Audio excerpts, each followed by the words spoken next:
हमने आँखों से देखा। बिस्मिल्लाहिर्रहमानिर्रहीम। हमने कल पढ़ा था कि भाई कि पहले पहले ना रोज़ों का हुक्म था ना जिहाद का हुक्म था। तो रोज़ों का हुक्म तो इसलिए नहीं थे कि पहले ही सहाबा रोज़े से थे, पहले ही सहाबा भूखे थे, पहले ही सहाबा मुफलिस थे, पहले ही उनके अपने घर वाले उनको रोटियां नहीं खिलाते थे, तो रोज़ों का हुक्म तो थे नहीं बिल्कुल। ये तो मक्का की ज़िंदगी थी। मक्का की ज़िंदगी में बिलाल रज़ी अल्लाह तआला अन्हु, खुबाब रज़ी अल्लाह तआला अन्हु, इसी तरह हज़रत उस्मान रज़ी अल्लाह तआला बावजूद मालदार होने के, साहिब हैसियत होने के, जब वो मुसलमान हुए थे उनके चाचा ने उनको बांध लिया। तो ये मक्का की ज़िंदगी थी कि इतनी तकलीफ़ें उन्होंने बर्दाश्त की। आप फ़ज़ल अमाल के शुरू में पढ़ते होंगे, फ़ज़ल अमाल में तो चंद एक वाक़यात हैं। तो हयात सहाबा में बिल्कुल उसकी तफसील मौजूद है, 3 जिल्दों में किताब है, उसकी पूरी तफसील उसमें मौजूद है। हयात सहाबा उर्दू की किताब है, तो वो उसमें पूरी की पूरी सहाबा की ज़िंदगियाँ वहाँ पर मौजूद है। तो उन्होंने इतनी तकलीफ़ें बर्दाश्त की। तो जब मक्का फ़तह हुआ 8 हिजरी में, फिर तो मुसलमान खुश हो गए और मक्का भी फ़तह हो गया। अब उनको क़ुव्वत भी मिल गई, इक़्तिदार भी मिल गया, लेकिन उसके बावजूद भी सहाबा को तकलीफ़ें बर्दाश्त करनी पड़ी। इन्हीं में से हज़रत अब्दुल्ला ज़ुल बिजादैन रज़ी अल्लाह तआला अन्हु, बिजाद कहते हैं दारीदार चादर को, ज़ुल बिजादैन मतलब 2 चादरों वाले। हज़रत अब्दुल्ला ज़ुल बिजादैन रज़ी अल्लाह तआला अन्हु एक नौजवान सहाबी थे, अपने चचा के घर परवरिश पा रहे थे।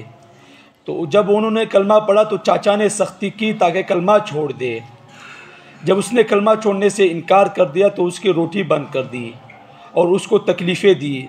फिर भी ना माना और कलमा छोड़ने से इनकार दिया तो उसको कहा कि भाई हमारे कपड़े उतार दे, ठीक है ना, क्या कर दो भाई हमारे कपड़े, क्योंकि बचपन में ही यतीम हो गए थे।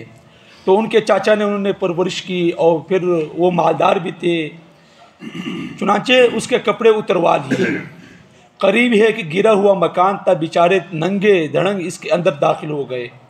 नंगे होकर वो वहाँ से चल दिए, वो एक मकान में दाखिल हुए जो गिरा हुआ था, पहले से खंडर था। दिन चढ़ा तो एक आदमी बोरी लेकर जा रहा था घास लेने के लिए, और उसको आवाज़ दी और कहा अल्लाह के बंदे अंदर ना आना, क्योंकि मैं नंगा हूँ। अगर तेरे पास तन पोशी के लिए कोई चीज़ है, यानी मेरे बदन पोषने के लिए कोई चीज़ है, तो मेरी तरफ फेंक दे। उसने समझा ये पता नहीं कोई जिन भूत बोल रहा है। लाजमी बात है, गिरा हुआ मकान था, खंडर था, डर गया। थोड़ी देर बाद जब खौफ कम हुआ तो उसने कहा कि मेरे पास तो एक यही बोरी है। फरमाया बोरी ही फेंक दे। उसने बोरी फेंक दी। उन्होंने बोरी के अंदर सुराख करके पहनी, जिस तरह मुर्दों को कफन पहनाते हैं। इसी वजह से उनका नाम ज़ुल्बिजात पड़ गया। ज़ुल्बिजात का माना पुराना कंबल भी है और ये भी है कि बेदारीदार चादर। एक वाक़या तो ये लिखा हुआ है। बाकी किताबों में यहाँ तक लिखा हुआ है कि उनकी माँ ने जब ये हालत देखी तो अपने कौम से कहा कि मेरा बेटा जो है बड़ा हयादार है, वो इस तरह रह नहीं सकता और हुजूर के देखे बिना वो रह नहीं सकता, तो उसको कपड़े दे दो। तो कौम वालों ने इनकार कर दिया। आखिर फिर माँ मजबूर होकर उन्होंने एक चादर के 2 टुकड़े कर दिए और फिर अपने बेटे को दे दिए। फिर वो हुज़ूर सल्लम की मजलिस में चले गए।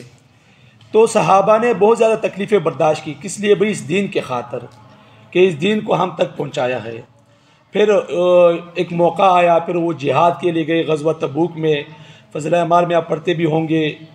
तो वो फिर जाकर वो बीमार पड़ गए। हुज़ूर सल्लल्लाहु अलैहि वसल्लम ने पहले ही फरमा दिया था, अगर तुम बीमार पड़ जाओ और फोत हो जाओ फिर भी तुम शहीद हो, और अगर तुम घोड़े से नीचे गिर जाओ और ज़ख्मी होकर मर गए हो फिर भी तुम शहीद हो। फिर अल्लाह का करना ऐसा हुआ कि फिर वो बीमार पड़ गए और हुज़ूर सल्लम वहाँ पर 20 दिन रहे ग़ज़वा तबूक में। फिर वहाँ पर ये फोत हुए। अल्लाह ने उनको शहादत का मर्तबा नसीब फरमाया। इस ग़ज़वे में कोई भी शहीद नहीं हुआ सिवाय इनके। और फिर ऐसा मौका आया, इतने खुश नसीब सहाबी कि जब कब्र में उतारने का वक़्त आया तो हुज़ूर सल्लल्लाहु अलैहि वसल्लम ख़ुद उनके साथ उतरे नीचे और उनको नीचे कब्र में उतारा। 4 सहाबा ऐसे थे जिनमें इनका भी एक नाम आता है, बहुत खुश नसीब सहाबी है। अब्दुल्ला बिन मसूद रज़ी अल्लाह तआला अन्हु फरमाते हैं कि काश इनके जगह मैं होता, कि मैं इनसे पहले 15 साल पहले मुसलमान हुआ, लेकिन मुझे आज अफसोस हो रहा है कि काश इनकी जगह मैं होता। तो सहाबा ने तकलीफ़ें बर्दाश्त की, किस लिए भाई? दीन के पहुंचाने के लिए, और ये दीन हम तक बहुत तकलीफ़ों से पहुंचाए। और आज हम चाहते हैं कि ये हमारे सामने प्लेट की तरह, प्लेट सामने पड़ी होती है ना, जिस तरह हम रोटी खा लेते हैं, कि इस तरह हमें दीन पहुंच जाए बस। तो दीन के लिए, इस्लाम के लिए तकलीफ़ें बर्दाश्त करनी पड़ती है। तो इसलिए तबलीगी आज़ाद फरमाते हैं कि भाई अल्लाह के रास्ते में निकलना चाहिए। कम अज़ कम 4 महीने तो लाजमी है भाई। चिल्ला और ये से रोज़ा ये तो उसके बाद की बातें हैं, लेकिन 4 महीने लाजमी है, ताकि कुछ ना कुछ आदमी सीख ही ले। एक मेवात के एक आलिम थे, उन्होंने एक नौजवान से पूछा कि भाई बताओ तुमने क्या सीखा है। एक वो बहुत सख्त आलिम थे, उनके सामने कोई बोल नहीं सकता था, लेकिन वो भी मेवाती आदमी था, नौजवान था।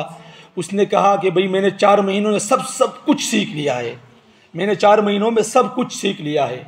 तो उस आलिम दीन ने कहा कि भाई हमने तो सारी ज़िंदगी लगा दी इसमें सीखने के लिए, हमने कुछ नहीं सीखा, और तुमने 4 महीनों में सीख लिया। तो बात यह है कि भाई 4 महीने में सब कुछ नहीं सीखा जाता, लेकिन कुछ ना कुछ आदमी सीख लेता है, और इतना सीख लेता है कि 24 घंटों की ज़िंदगी आदमी इस्लाम के मुताबिक, दीन के मुताबिक गुजार सकता है। तो अल्लाह से दुआ है कि अल्लाह दीन की अमल की समझ की तौफीक अता फरमाए। वाक़ई